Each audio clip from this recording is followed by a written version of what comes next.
Guys, Zephyr here, coming to you with Valorant's V1.01 patch notes. This week we got a light patch with slight nerfs to Sage, some additions and changes to Spike Rush, and a decent amount of performance and bug fixes. Starting off with the Sage nerf, her barrier orb cast range was reduced from 20 to 10 meters, and here's what the team had to say about that. As a Sentinel, Sage is supposed to be most effective when defending territory that she already controls. The 20 meter cast range was allowing Sage to aggressively take control of neutral territory in a way that was inappropriate for her role in Valorant. This range reduction aims to keep her strong while defending territory but reduce her efficacy at taking ground.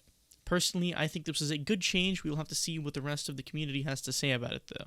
Now, on to Spike Rush. Each game of Spike Rush now features a set of 5 randomly selected orbs, with the full ultimate orb being set to always be available. 4 of the remaining 7 orb types will be chosen at random, and chosen orb types will be shown in a description widget both in character select and during pre-round.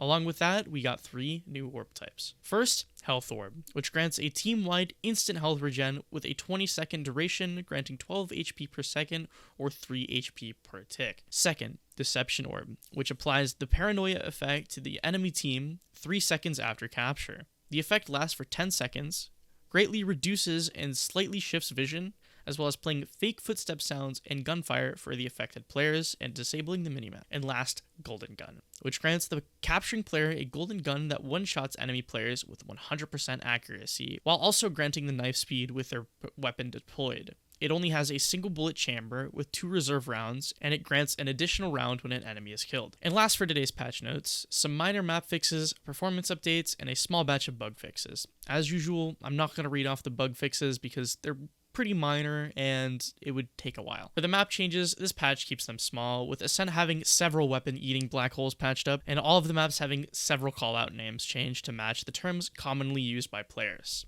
Now, onto the performance fixes. The primary performance work in this patch was focused on improving performance during combat and general performance improvements for high-spec machines. The devs say the game should feel even smoother in combat, and many scenes will likely have higher average FPS depending on your PC's specs. Combat performance was improved by fixing skins for players failing to preload in the game, causing a drop in frame rate when you first came into contact with said characters, as well as a reduction in frame dips that would occur when a kill callout was added or removed from the HUD, and some Viper-specific HUD element optimizations. Next up, on mid to high spec machines, they added multi-threaded rendering support. If your machine meets the requirements to benefit from multi-threaded rendering, you'll see a new option to turn it on or off in the graphics quality menu. For the machines that benefit from it, it is automatically turned on. The devs state that multi-threaded rendering improves performance in scenes where the cost of managing objects that need to be rendered exceeds the cost of the game simulation and the cost of actually rendering the scene on the GPU. These conditions most commonly occur when moving through scenes with lots of objects visible. Example, split attacker spawn. And in cases where game simulation doesn't require much work.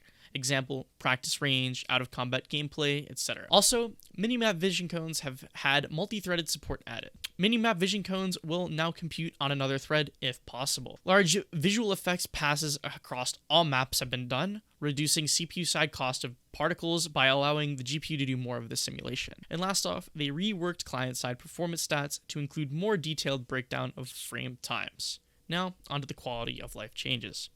Sova's Recon Dart will behave more consistently and only reveal the portion of enemies behind a wall.